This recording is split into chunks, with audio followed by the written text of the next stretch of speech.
Shalom Bapak Ibu sekalian yang dikasihi Tuhan. Apa kabar saudara hari ini? Semoga saudara dalam keadaan yang baik.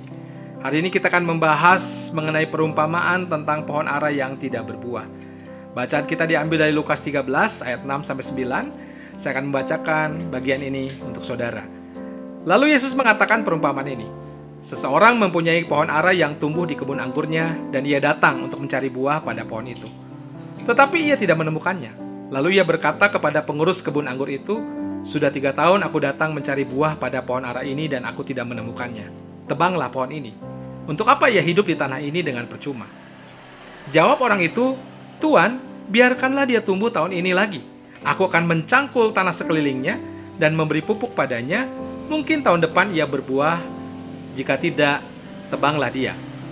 Saudara, jika kita punya tanaman buah yang kita rawat dan pelihara dengan baik, tapi setelah 3 tahun tidak juga berbuah, padahal semuanya sudah dilakukan untuk perawatan yang baik, apa yang akan kita lakukan dengan pohon tersebut? Bisa jadi kita merasa aneh, apa yang salah? Ya. Lalu pilihannya mungkin saudara menjadi putus asa, membiarkan pohon tersebut, entah terserah mau tumbuh mau enggak, berbuah atau tidak terserah, atau saudara mencoba lagi setahun. Ya, dengan memberi pupuk, mencangkulnya kembali, siapa tahu dia tahun depan tumbuh. Atau barangkali kita juga memutuskan membuang tanaman buah tersebut dari taman kita. Dan itulah yang coba saya bayangkan dengan perumpamaan yang Yesus ajarkan saudara dalam bagian yang kita baca hari ini. Saudara, perumpamaan ini dimaksudkan untuk memperkuat peringatan yang diberikan Kristus di ayat sebelumnya. Jikalau kamu tidak bertobat, kamu semua akan binasa atas cara demikian. Jikalau kamu tidak diperbaharui, kamu akan dihancurkan seperti pohon ara yang tidak berbuah. Jikalau pohon itu tidak berbuah, ia akan ditebang. Nah, saudara, perumpamaan yang diceritakan oleh Yesus ini, terutama ini merujuk kepada bangsa dan umat Yahudi. Allah telah memilih mereka sebagai milik kepunyaannya, menjadikan mereka umat yang dekat dengannya, dan memberi mereka segala keistimewaan untuk mengenal dan melayaninya melebihi bangsa-bangsa lain. Dan Allah berharap mereka membalasnya dengan melakukan kewajiban dan ketaatan mereka terhadapnya, yang nantinya mendatangkan pujian dan hormat baginya, dan semuanya itu diperhitungkan sebagai buah. Namun saudara, kenyataannya mereka mengecewakan harapan-harapannya. Mereka tidak melakukan kewajiban mereka, mereka mendatangkan celaan dan bukannya pujian bagi pengakuan iman mereka. Oleh karena itu, ia dengan adil berketetapan untuk meninggalkan mereka, memutuskan mereka, melucuti segala hak istimewa mereka, dan meniadakan mereka sebagai suatu bangsa dan umat. Namun demikian saudara, melalui pengantaran Kristus, seperti pada waktu dulu melalui pengantaran Musa, ia selalu dengan murah hati memberi mereka lebih banyak waktu dan belas kasihan. Seakan-akan ia menguji mereka setahun lagi, dengan mengutus para nabinya kepada mereka, para rasul, untuk mengajak mereka bertobat dan menawarkan pengampunan kepada mereka dalam nama Kristus ketika mereka mau bertobat. Nah saudara, kalau kita melihat ini, kurang sabar bagaimana Allah terhadap kita. Dan kalau kita coba perhatikan bagaimana pohon ara ini tumbuh, sungguh kita mendapatkan anugerah yang begitu luar biasa. Pohon ara itu tumbuh di kebun anggur, di tanah yang baik, di mana ia bisa lebih dirawat dan dijaga dibandingkan dengan pohon-pohon ara lain yang biasanya tumbuh bukan di kebun anggur, melainkan di jalan-jalan. Dalam Matius 21 ayat 19 kita bisa membacanya. Dan pohon ara itu milik seseorang yang mengurus dan merawatnya, bukan pohon ara liar. Kita adalah pohon ara yang ditanam di kebun anggurnya, dan ini suatu anugerah yang istimewa. Dan harapan si pemilik kebun anggur untuk pohon ara itu, ketika ia datang untuk mencari buah pada pohon ara itu, ia berhak mengharapkannya. Ia tidak menyuruh orang lain, melainkan ia datang sendiri yang mau menunjukkan keinginannya untuk bersuka cita karena mendapatkan buah. Maka itu Kristus datang ke dunia ini, datang kepada milik kepunyaannya.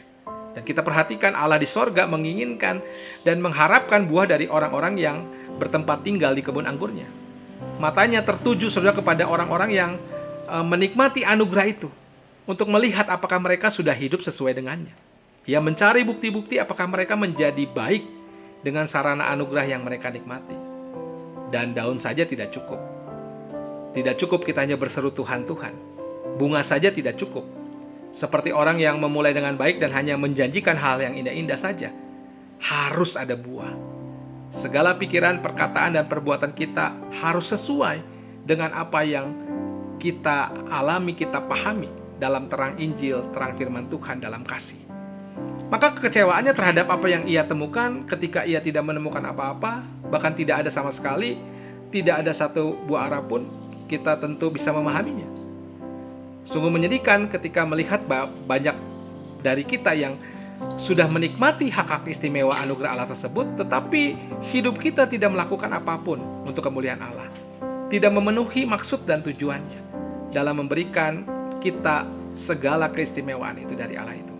Dan ini sangat mengecewakan dan mendukakan Tuhan, seperti dia nyatakan dalam perumpamaan yang Yesus ceritakan. Dan hukuman yang menimpanya adalah tebanglah pohon ini.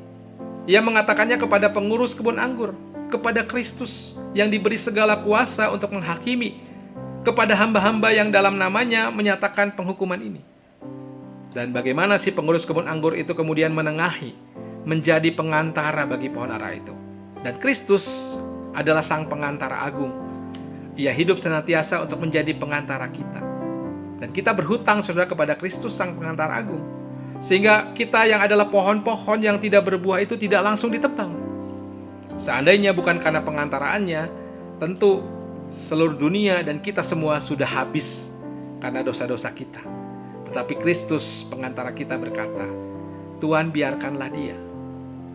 Setahun lagi aku akan mencangkul, aku akan memberi pupuk, siapa tahu dia bertumbuh. Kalau tidak, tebanglah dia. Saudara, perumpamaan ini memberikan pernyataan jelas kepada kita. Penghukuman atas dosa ada, tetapi kesempatan kita untuk bisa berubah sesuai dengan rancangan Tuhan melalui Kristus itu juga ada.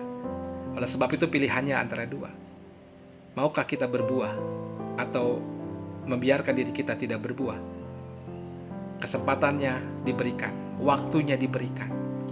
Mari saudara-saudara, kita menjalani hidup sesuai dengan rancangan Allah.